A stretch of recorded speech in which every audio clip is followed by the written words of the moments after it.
एका छोट्याशा गावात राजवीर नावाचा तरुण राहायचा. तो सरकारी विभागात लिपिक म्हणून काम करत होता.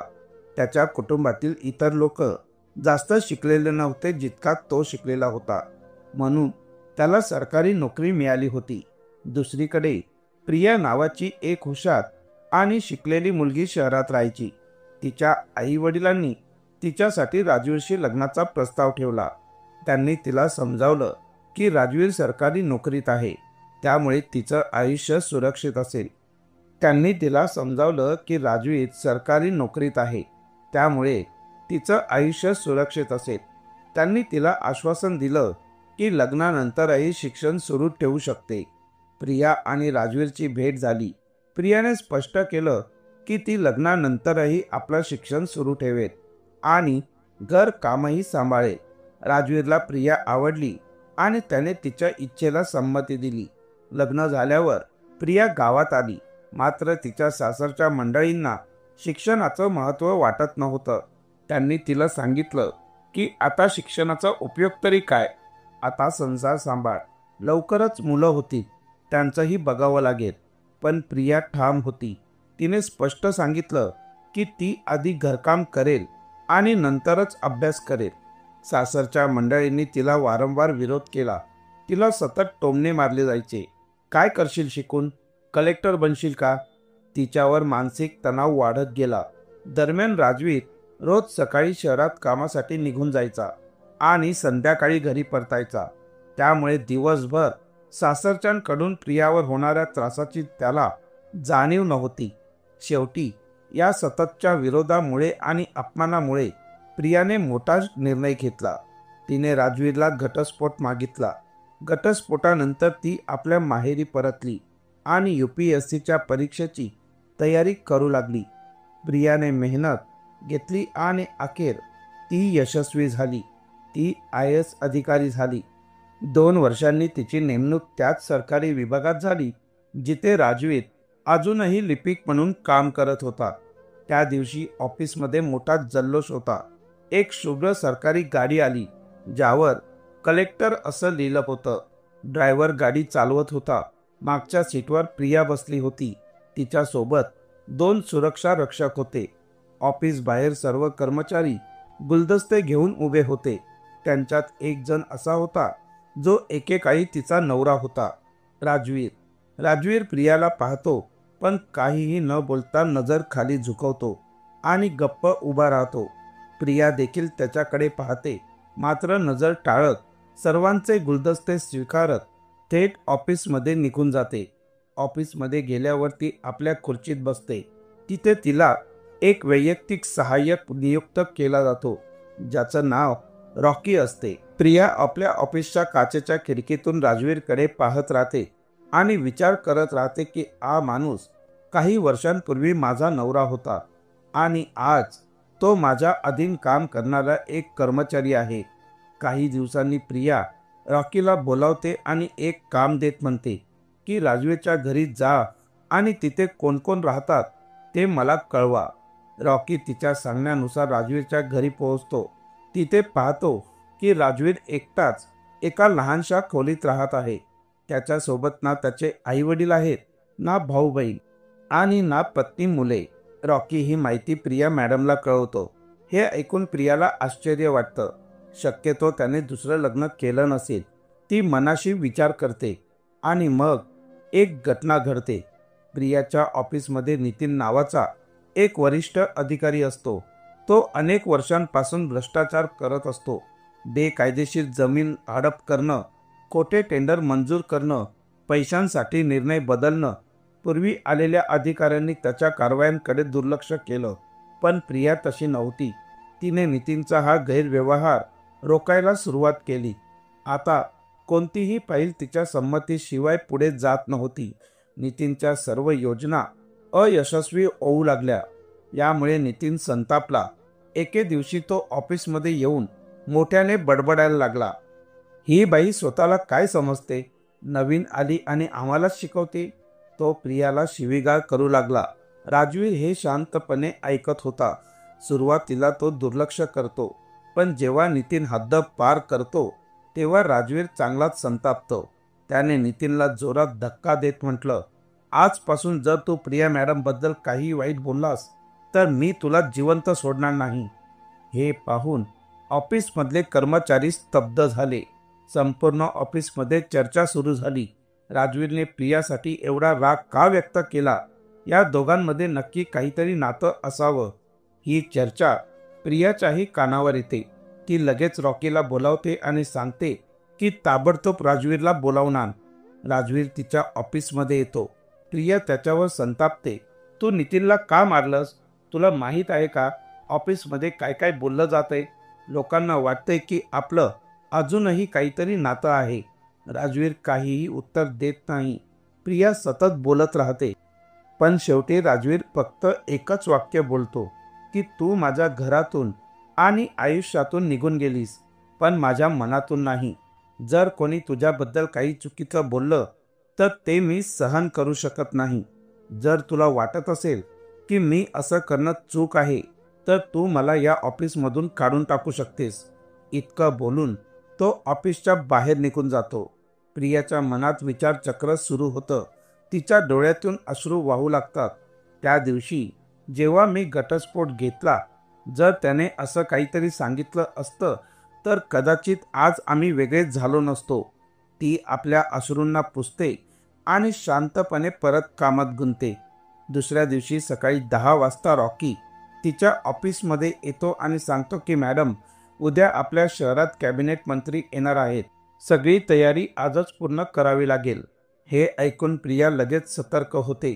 ती स्वतः बाहेर जाऊन संपूर्ण शहराची पाहणी करते. प्रत्येक गोष्टीची काटेकोरपणे तयारी तपासते, जेणेकरून उद्या काहीही चूक होऊ नये. दुपारी 2 वाजता प्रिया ऑफिसमध्ये परत येते आणि विचारते की आज राजवीर कुठे आहे. रॉकी थोडा संभ्रमित होऊन म्हणतो की मॅडम, राजवीर तर आज ऑफिसमध्ये आलाच नाही. हे ऐकून प्रिया आश्चर्यचकित होते. राजवीर आज ऑफिसला का नाही आला? ती त्वरित रॉकीला सांगते की रॉकी, लगेचच जाऊन शोधून काढ. मला माहीत असायला हवं की राजवीर कुठे आहे. रॉकी संध्याकाळी 8 वाजता राजवीरच्या घराकडे निघतो. तिथे पोहोचल्यावर त्याला कळतं की राजवीर घरात नाही. तेव्हा शेजारचे लोक त्याला सांगतात की राजवीर एका रुग्णालयात भरती आहे. कोणीतरी त्याच्यावर जीवघेणा हल्ला केला आहे. हे ऐकून रॉकी लगेच प्रिया मॅडमला फोन करतो. मॅडम, राजवीरवर जीवघेणा हल्ला झाला आहे. तो सध्या सिटी हॉस्पिटलमध्ये गंभीर अवस्थेत आहे. हे ऐकून प्रिया घाबरते. ती लगेचच आपल्या ड्रायव्हरला फोन करून गाडी मागवते आणि हॉस्पिटलला रवाना होते. हॉस्पिटलमध्ये पोहोचल्यावर प्रिया पाहते की राजवीर रक्ताने माखलेला आहे आणि ICUमध्ये भरती आहे. त्याला या अवस्थेत पाहून तिच्या डोळ्यातून अश्रू वाहू लागतात. ती ICUच्या बाहेर असलेल्या बाकावर बसते आणि निशब्दपणे रडते. देवा, काहीही करून राजवीरला लवकर बरा होऊ दे. संपूर्ण रात्र तिथेच निघून जाते. सकाळी 6-7च्या सुमारास प्रियाला बाकावरच डोळा लागतो. जेव्हा ती जागी होते तेव्हा सकाळचे 11 वाजलेले असतात. त्याच वेळी रॉकीचा फोन येतो. मॅडम, तुम्ही आज ऑफिसला येणार नाहीत का? तुम्हाला माहीत आहे ना, दुपारी 2 वाजता कॅबिनेट मंत्री येणार आहे. प्रिया ठामपणे म्हणते की नाही रॉकी, मी आज ऑफिसला येऊ शकत नाही. राजवीरची अवस्था खूप गंभीर आहे. त्याच्याजवळ राहणं मला जास्त महत्त्वाचं वाटतं. रॉकी चिंतेने म्हणतो, पण मॅडम, जर तुम्ही तिथे नसाल तर मंत्री खूप नाराज होती. वरिष्ठ अधिकारी म्हणून तुमची उपस्थिती अत्यंत महत्त्वाची आहे. प्रिया ठामपणे उत्तर देते, माझ्यासाठी माझं कुटुंब सर्वात आधी आहे, मग नोकरी. जर मंत्री नाराज झाले तर होऊ देत, मला त्याची चिंता नाही. हे बोलून ती फोन ठेवते आणि पुन्हा ICUच्या बाहेर येऊन बसते. संध्याकाळी 5:30 वाजता डॉक्टर्स बाहेर येतात आणि सांगतात की मॅडम, आता राजवीर धोक्याच्या बाहेर आहे. तुम्ही त्याला भेटू शकता. हे ऐकताच प्रिया धावतच आत जाते. राजवीरला शुद्ध आल्याचं पाहून ती भावूक होते. तिच्या डोळ्यातून अश्रू वाहू लागतात.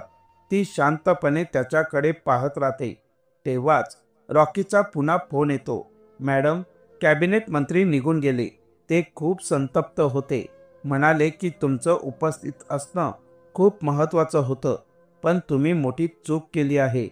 प्रिया शांतपणे उत्तर देते की रॉकी, काही हरकत नाही. मंत्री रागावले तरी चालेल, पण माझ्यासाठी माझं कुटुंब महत्त्वाचं आहे. मी आधी त्यांचा विचार करेन, मग इतरांचा. ती फोन ठेवते आणि डॉक्टरांना सांगते, राजवीरची विशेष काळजी घ्या. मी आता घरी जात आहे. उद्या ऑफिसला यावं लागेल. डॉक्टर तिच्या म्हणण्याला मान्यता देतात आणि सांगतात की मॅडम, काही काळजी करू नका. राजवीर आमच्या विशेष निगराणीखाली असेल. तो लवकरच बरा होईल. हे ऐकून प्रिया शांत होते आणि घरी परत जाते. दुसऱ्या दिवशी प्रिया ऑफिसला जॉईन होते. ती अनेक दिवस अनुपस्थितीत असल्यामुळे ऑफिसमध्ये खूप काम साचलेलं असतं. पुढची 2-3 दिवस ती कामात इतकी व्यस्त असते की राजवीरकडे लक्ष देण्याची तिला संधीच मिळत नाही. 3 दिवसांनंतर जेव्हा ऑफिसमधलं काम थोडं कमी होतं, तेव्हा संध्याकाळी ती ड्रायव्हरला सांगते, गाडी काढा, आपल्याला राजवीरच्या घरी जायचं आहे. रॉकी आणि ड्रायव्हर सोबत ती राजवीरच्या घरी पोहोचते. तिला पाहते तर राजवीर एका छोट्या खोलीत पलंगावर पडलेला असतो. त्याच्या शेजारील टेबलावर औषधं ठेवलेली असतात. हे पाहून प्रियाच्या डोळ्यात पाणी तरळतं. राजवीरच्या संपूर्ण शरीरावर पट्ट्या असतात, कारण त्याचे जखमेचे व्रण अजूनही भरलेले नसतात. शत्रूंनी त्याला अनेक ठिकाणी दुखापत केली होती. प्रिया हळूच त्याच्या जवळ जाऊन खुर्चीवर बसते आणि विचारते की तुझ्यासोबत हा अपघात कसा झाला. राजवीर आणि प्रिया बराच वेळ गप्पा मारतात. नंतर प्रिया विचारते की तू एकटाच का राहतोयस? तुझे आई वडील कुठे आहेत? भाऊ बहीण बायको मुलं? राजवीर उदास स्वरात म्हणतो, आई वडील आता हयात नाहीत आणि मी अजूनही लग्न केलेलं नाही. त्यामुळे पत्नी मुलं असण्याचा प्रश्नच येत नाही. क्षणभर शांतता पसरते. मग राजवीर हळू आवाजात विचारतो, आणि तुझं लग्न झालंय का? प्रिया मान झुकवून म्हणते की नाही, मी अजूनही अविवाहित आहे. हे ऐकून राजवीर आश्चर्यचकित होतो आणि विचारतो, का? प्रिया एक खोल श्वास घेते आणि म्हणते की माझं तुझ्याशी घटस्फोट घेण्याची अजिबात इच्छाच नव्हती. मला फक्त तुझ्यासोबत राहून माझं शिक्षण पूर्ण करण्याची इच्छा होती, जेणेकरून मला माझ्या ध्येयापर्यंत पोहोचता येईल. पण तुझे आई वडील मला खूप त्रास देत होते. तू सकाळी बाहेर जायचास आणि संध्याकाळी घरी परत यायचास, पण त्या संपूर्ण वेळेत मला केवळ टोमणे आणि वाईट वागणूक मिळायची. त्यामुळे मी अभ्यास करू शकत नव्हते, म्हणून मला तो कठोर निर्णय घ्यावा लागला. प्रियाच्या डोळ्यात अश्रू दाटतात. ती पुढे म्हणते की तू मला घटस्फोटाची कागदपत्र पाठवली होतीस, पण मी त्यावर सही केली नव्हती. मी ती माझ्याजवळ ठेवली. माझे आई वडील वारंवार मला समजावत होते की सही करून टाक, आम्ही तुझं दुसरं लग्न लावून देऊ, पण मी नकार दिला. मी ठरवलं होतं की जेव्हा मी कलेक्टर होईन तेव्हाच मी परत तुझ्या आणि तुझ्या कुटुंबासमोर जाईल. हे ऐकून राजवीरच्या डोळ्यातही अश्रू येतात. तो म्हणतो की चांगलंच केलंस की तू सही केली नाहीस. जर सही केली असतीस तर कदाचित तुझ्या वडिलांनी तुझं दुसरं लग्न लावून दिलं असतं. तेव्हा प्रिया म्हणते की मी आधीही तुझ्यावर प्रेम करत होते आणि आजही करते, पण मला सर्वात जास्त त्रास देणारी गोष्ट म्हणजे तू माझ्या सोबत उभा राहिला नाहीस. राजवीर म्हणतो की प्रिया, मला सांग, मी काय करायला हवं होतं? एकीकडे माझे आई वडील होते आणि दुसरीकडे तू. मी कोणाला निवडलं असतं? मी तुझ्या शिक्षणाच्या आणि करिअरच्या विरोधात नव्हतो, पण रोजच्या रोज भांडणं होण्यापेक्षा आणि तुला त्रास सहन करावा लागू नये म्हणून मी तुला घटस्फोटाचे कागद पाठवले. मला वाटलं की मी तुझ्यापासून दूर गेलो तर कदाचित तुझं आयुष्य आनंदी होईल. दोघंही हे बोलून खूप रडतात आणि एकमेकांना मिठी मारतात. काही वेळाने प्रिया खोली बाहेर येते. ती पाहते की रॉकी आणि ड्रायव्हर गाडीत बसून तिची वाट पाहत असतात. तेव्हा प्रिया रॉकीला बोलावते आणि म्हणते की मी आज घरी परत जाणार नाही. उद्या ऑफिसमध्ये भेटूया. तुम्ही दोघं घरी जा. हे ऐकून रॉकी मनात विचार करू लागतो की मॅडम आज राजवीरच्या घरी का थांबत आहेत? दोघांच्या नात्यात नेमकं काय सुरू आहे? पण तो काही न बोलता ड्रायव्हरसह तिथून निघून जातो. इकडे प्रिया आणि राजवीर संपूर्ण रात्र एकत्र राहतात. ते एकमेकांच्या मनातील गोष्टी शेअर करतात आणि हृदयातील सारा भार हलका करतात. दुसऱ्या दिवशी जेव्हा प्रिया ऑफिसमध्ये पोहोचते तेव्हा रॉकी तिला वेगळ्याच नजरेने पाहू लागतो. जणू तिने काहीतरी चुकीचं केलंय असं त्याला वाटतं, कारण त्याला माहीत असतं की प्रिया काल रात्री राजवीर सोबत एकटी होती. रॉकीचा तो कटाक्ष पाहून प्रिया त्याला ऑफिसमध्ये बोलावते आणि स्पष्ट सांगते की राजवीर माझा एक्स हजबंड आहे. काही वर्षांपूर्वी आमचा घटस्फोट झाला होता, पण त्याच्या दृष्टीने घटस्फोट झाला असला तरी मी कधीच त्यावर सही केली नाही. त्यामुळे आजही तो माझा पतीच आहे. मी तुम्हा सर्वांपासून ही गोष्ट लपवली कारण मला ऑफिसमध्ये कोणत्याही प्रकारच्या अफवा पसरवायची नव्हती. जेव्हा रॉकीला हे सगळं कळतं तेव्हा तो भावुक होतो आणि म्हणतो की मॅडम सॉरी, माझी चूक झाली. मला वाटत होतं की तुमच्या दोघांमध्ये काहीतरी सुरू आहे. ही शंका फक्त मला नाही तर संपूर्ण ऑफिसला वाटत होती. थोड्या वेळाने रॉकी प्रियाला सांगतो की मॅम, राजवीर सरांवर जो हल्ला झाला होता तो नितीनच्या माणसांनीच घडवून आणला होता. कारण नितीन आणि राजवीर सर यांच्यात भांडण झालं होतं आणि त्यानंतर नितीनच्या गुंडांनी त्याच्यावर जीवघेणा हल्ला केला. हे ऐकून प्रिया लगेच नितीनला सस्पेंड करते आणि त्याला ऑफिसमधून काढून टाकते. त्यानंतर प्रिया रॉकीला म्हणते की रॉकी, मी आणि राजवीर पुन्हा एकत्र येत आहोत, त्यामुळे आम्ही एक पार्टी ठेवण्याचा निर्णय घेतला आहे. या संपूर्ण पार्टीची जबाबदारी तुझ्यावर असेल. सगळ्या लोकांना आमंत्रित कर आणि पूर्ण तयारी नीट सांभाळ. रॉकी ही जबाबदारी उत्तम प्रकारे पार पाडतो. शेवटी प्रिया आणि राजवीर यांचा पुन्हा विवाह होतो आणि ते कायमचे एक होतात. ही घटना समाजात घडणाऱ्या सत्य परिस्थितीवर प्रकाश टाकते. आजही अनेक गावांमध्ये असं पाहायला मिळतं की जेव्हा एखादी शहरातील मुलगी गावात लग्न करून येते आणि पुढे शिक्षण घ्यायचं ठरवते तेव्हा तिचे सासरचे लोक, सासू सासरे, दीर, नणंद तिला शिक्षण घेऊ देत नाहीत. त्यांच्या मनात हे भीतीचं आणि असूयेचं मिश्रण असतं की ती शिकली, मोठी झाली तर ती आम्हाला टाकून देईल किंवा आमच्यावर राज्य करायला लागेल. पण हे लक्षात घ्यायला हवं की प्रत्येक मुलगी सारखी नसते. होय, काही ठिकाणी असं घडतं, पण म्हणून सर्व मुलींना दोष देणं चुकीचं आहे. काही मुली अशा असतात ज्या आपल्या पतीसाठी आणि सासरच्या कुटुंबांसाठी आपलं करिअर, आपली नोकरी दोन्हीही सोडतात. उदाहरणार्थ, तुम्ही ज्योती प्रकरण ऐकलं असेल. ज्योती ही एक SDM होती. तिच्या नवऱ्यानेच तिला सरकारी नोकरी मिळवून दिली. तो स्वतः एक शिपाई होता. पण नोकरी मिळाल्यानंतर ज्योती इतकी स्वार्थी झाली की तिने तिच्या पतीलाच सोडून दिलं. अर्थात काही मुली अशा असतात ज्या आपल्या फायद्यासाठी कुटुंबाला विसरतात. पण याचा अर्थ असा होत नाही की प्रत्येक मुलगी तशीच असते. एक मासा तलाव घाण करू शकतो, पण याचा अर्थ असा नाही की संपूर्ण तलाव घाण झालाय. मित्रांनो, प्रत्येक गोष्ट सकारात्मक दृष्टिकोनातून पाहायला हवी. तुमचं यावर काय मत आहे? ही कथा तुम्हाला कशी वाटली? कमेंट करून आम्हाला नक्की कळवा आणि तुमचं नाव लिहायला विसरू नका, जेणेकरून मी तुम्हाला पुढच्या व्हिडिओमध्ये हायलाईट करू शकेन. पुन्हा भेटूया पुढच्या कथेसह. तोपर्यंत काळजी घ्या, सावधान राहा आणि सुरक्षित राहा. धन्यवाद.